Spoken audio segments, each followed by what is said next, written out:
अस्सलाम वालेकुम everyone, this is मैं शकीम शहजाद। आज का जो हमारा आर्टिकल है that is basically climate realities. इस आर्टिकल में हम पढ़ेंगे पाकिस्तान के अंदर इस वक्त क्लाइमेट की क्या रियलिटीज़ हैं। ठीक है, तो यही इसकी बेसिक समरी भी है। सबसे पहले मैं ये बता देती हूँ कि हम लोग बेसिकली करते क्या हैं। हम डेली एक डॉन का एडिटोरियल हम रीड करते हैं, उसकी विकेबलरी एक्सट्रैक्ट करते हैं, आपको मीनिंग के साथ जो है वो जो एडिटोरियल है उसको हम ट्रांसलेट करके देते हैं, और साथ ही साथ जो फैक्ट्स एंड फिगर्स होते हैं उस पर्टिकुलर आर्टिकल के अंदर उसको हम एक्सट्रैक्ट करते हैं, ताकि आपको आपकी दूसरे सब्जेक्ट्स जैसे करंट अफेयर्स, पाकिस्तान अफेयर्स, ऐसे के अंदर आपको वो हेल्प आउट कर सकें।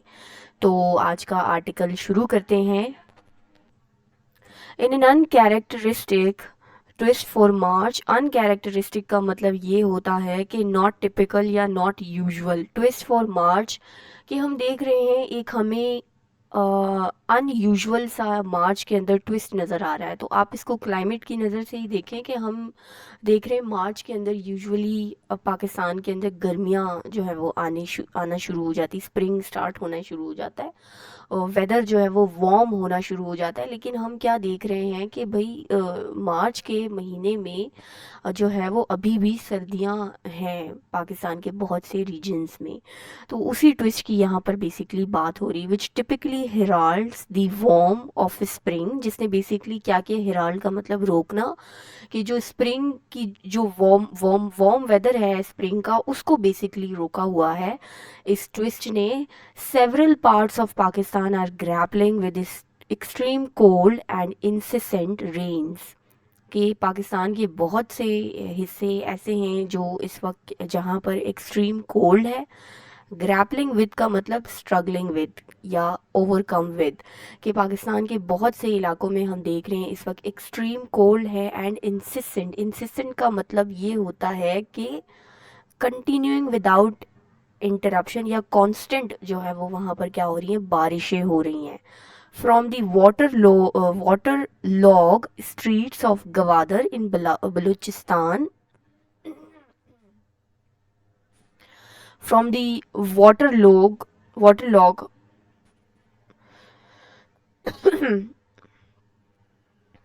From the water log streets of Gwadar in Balochistan के हम देख रहे हैं कि गवादर के अंदर जो स्ट्रीट्स हैं वो वाटर लॉग हैं। वाटर लॉग का मतलब होता है कि filled with water to the point of being unable to absorb more. कि अब बारिशें, वो जो पानी है, पानी इतना ज़्यादा जो स्ट्रीट्स हैं वहाँ पे भर चुका है कि वो मज़ीद जो है वो उसको एब्जॉर्ब नहीं कर रही। ठीक है, मतलब पानी वहाँ पे खड़ा हुआ है स्ट्रीट्स में, ये बात हो रही है कहाँ पर, गवादर के अंदर। Through Quetta's icy roads, Quetta के जो बर्फानी रोड हैं, to the snow blocked routes to of Gilgit Baltistan. और जो गिलगित बल्तिस्तान है उसकी जो रोड्स हैं वो स्नो ब्लॉक्ड हैं। ठीक है, and on to the flood hit areas of Khyber Pakhtunkhwa where the toll has risen to at least 35 lives lost। के खैबर पख्तूनख्वा के हम देख रहे हैं कि वहाँ पर फ्लड जो है वो आ रहे हैं, और तकरीबन 35 के करीब जो है वो डेथ्स हो चुकी हैं इससे। Pakistan is confronting the severe consequences of climate change. कि पाकिस्तान जो है वो इस वक्त कन्फ्रंट कर रहा है, फेस कर रहा है सिवियर किस्म की कंसिक्वेंसेस क्लाइमेट चेंज की। The disaster management authorities in the three regions. जो डिज़ास्टर मैनेजमेंट अथॉरिटीज़ हैं इन तीन रीजन्स के अंदर, कौन कौन से रीजन्स, बलूचिस्तान, गिलगित बल्तिस्तान और Khyber Pakhtunkhwa. The disaster management authorities in the three region are stretch thin। Stretch thin का मतलब ये है कि उनके जो रिसोर्सेज हैं वो अब थिन हो चुके हैं, मतलब ख़त्म हो चुके हैं। वो उनके उनके पास इतनी कैपेसिटी नहीं रही है कि वो इस क्लाइमेट चेंज की जो कंसिक्वेंसेस हैं इनसे डील करें। Responding to the challenges posed by these adverse weather conditions. कि वो इन इन एडवर्स वेदर कंडीशंस के जो चैलेंजेस हैं उनसे वो मज़ीद जो है वो उनसे अब डील नहीं कर पा रहे, क्योंकि उनके पास रिसोर्सेज ही इतने नहीं हैं। In Karachi a city accustomed to mild weather winters, कि कराची में हम देखते हैं कि अकस्टम टू का मतलब यूज टू, कि अब कराची के भी लोग जो है वो माइल्ड विंटर्स से जो है वो अब उससे यूज टू हो गए हैं। Residents find themselves compelled to unpack winter wear they thought they had stored away for the year। जो residents हैं हम देख रहे हैं कि कराची के स्पेशली, कि now they are forced to unpack their winter wear, कि वो मजबूर हैं कि वो अपने विंटर वेयर को जो है वो पैक नहीं कर सकते। स्टूड अवे का मतलब कि स्टोर कर देना, कि आप किसी चीज़ को सिक्योर प्लेस पे स्टोर कर देते हो फॉर फ्यूचर यूज़, उसको हम कहते हैं स्टूड अवे। कि उन्होंने सोचा कि भाई अब तो हमने इनको आने वाले पूरे साल के लिए अब स्टोर करना है, लेकिन वो अब तक वो कपड़े विंटर जो वार्म क्लोथ्स हैं वो अभी तक स्टोर नहीं हुए हैं। ठीक है, क्योंकि सिचुएशन ऐसी है कि विंटर अभी भी है, मार्च के महीने में भी है, और ये बहुत ही अनएक्सपेक्टेड सी बात है। ठीक है, such surprises sprung या occurred by nature necessitate a shift in our national approach। इस तरह के जो ये सरप्राइजेज हैं जो नेचर के अंदर हमें नज़र आ रहे हैं, इस ये अब ज़रूरी हो गया है कि हमारी नेशनल अप्रोच भी इस हिसाब से शिफ्ट होनी चाहिए। Historical data can no longer be relied upon, जो हिस्टोरिकल डेटा है उसके ऊपर हम मज़ीद रिलाई नहीं कर सकते। we must bring climate adaptation to the forefront of our priorities। जो climate adaptation है उनको जो है वो हमें अपनी forefront पे लाना होगा अपनी priorities में, या उसे हमें primary concern अब जो है वो बनाना होगा। To that end, the newly formed government must develop and implement a comprehensive climate adaptation policy। तो इसलिए जो न्यूली फॉर्म गवर्नमेंट है उसको चाहिए कि वो एक क्लाइमेट अडाप्टेशन पॉलिसी को डेवलप करे और उसको इम्प्लीमेंट करे। This policy should outline clear mechanisms for providing financial and technical support to the most vulnerable regions. और ये जो पॉलिसी है इसके अंदर क्लियरली आउटलाइंस होनी चाहिए, मैकेनिज़्म होने चाहिए कि किस तरह से इन वल्नरेबल रीजन्स को जो है वो फाइनेंशियल और टेक्निकल सपोर्ट जो है वो दिया जाएगा।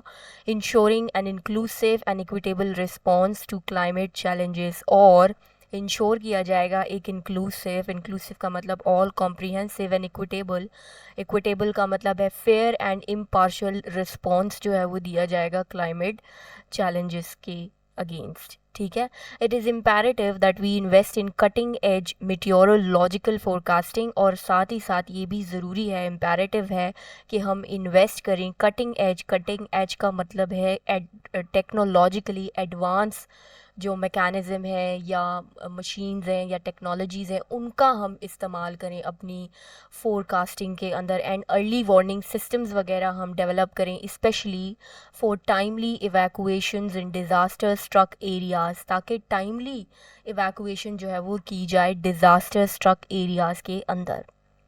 इन एडिशन इसके साथ साथ infrastructure resilience is of Paramount importance. Infrastructure resilience क्या होती है बेसिकली, कि ऐसा इंफ्रास्ट्रक्चर जो विद स्टैंड कर सके इन चैलेंजेस को, इन डिस्टर्बेंस को या डिसरप्शंस को। ठीक है, तो इंफ्रास्ट्रक्चर रेजिलियंस भी जो है वो उसकी भी एक पैरामाउंट इम्पॉर्टेंस है, वो भी हमें करना चाहिए as evidence by the large scale destructions of homes in KP, कि हमने देखा कि किस तरह बड़े लेवल पर जो डिस्ट्रक्शंस हुई हैं होम्स की, घरों की केपी के अंदर।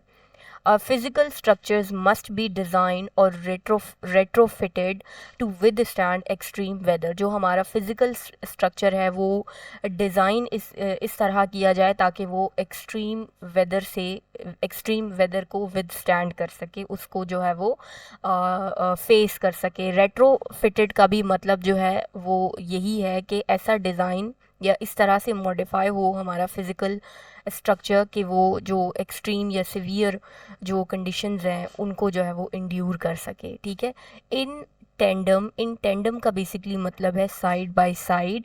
We must build robust communication networks that remain operational during crisis, और हमारा एक रॉबस्ट कम्युनिकेशन नेटवर्क होना चाहिए इस क्राइसिस के दौरान, ताकि वो इस क्राइसिस के दौरान भी ऑपरेशनल रहे। ठीक है, ensuring that affected communities can receive aid and information when most needed, ताकि जो affected communities हैं उस जो है वो disaster struck areas के अंदर उनको जो इन्फॉर्मेशन या एड मतलब हेल्प जो भी उनको ज़रूरत है वो उनको इंश्योर हो सके। More over community involvement is essential, साथ ही साथ जो है वो कम्युनिटी की इन्वॉल्वमेंट जो है वो बहुत ज़्यादा एसेंशियल है। Local communities equipped with the knowledge and resources to face weather related emergencies can dramatically lower the risk associated with such events। यहाँ पर ये कह रहे हैं कि जो लोकल कम्युनिटीज़ जो इक्विप होती हैं, जो नॉलेजेबल होती हैं और अवेयर होती हैं, ठीक है, इन वेदर रिलेटेड इमरजेंसीज़ के हवाले से, जब उनको ये सारी चीज़ें पता होती हैं तो जो रिस्क होते हैं इन इन इस तरह के वेदर रिलेटेड जो इवेंट्स होते हैं, इसके साथ जो रिस्क एसोसिएटेड होते हैं वो ड्रामेटिकली कम हो जाते हैं अगर हमारी जो लोकल कम्युनिटीज़ हों वो अवेयर हो, उनको नॉलेज हो कि कैसे जो है वो हमने ऐसे वेदर में डील करना है। Also a relentless push towards climate mitigation efforts is required. Relentless का मतलब है कंटिन्यूस पुश जो है वो क्लाइमेट मिटिगेशन एफर्ट्स भी जो है वो होनी चाहिए। Initiative such as afforestation and reforestation. Afforestation का मतलब ये होता है कि फॉरेस्ट वगैरह लगाना, ट्रीज़ वगैरह लगाना, ठीक है, ऐसे एरियाज़ में जहाँ पर फॉरेस्ट वगैरह नहीं है, ट्रीज़ वगैरह नहीं है। एंड रीफॉरेस्टेशन का मतलब ये होता है कि अगर जिस एरिया में ऑलरेडी फॉरेस्ट या ट्रीज़ वगैरह थे और वो डिस्ट्रॉय हो गए तो उनको रीफॉरेस्ट किया जाए, उन्हें दोबारा से लगाया जाए।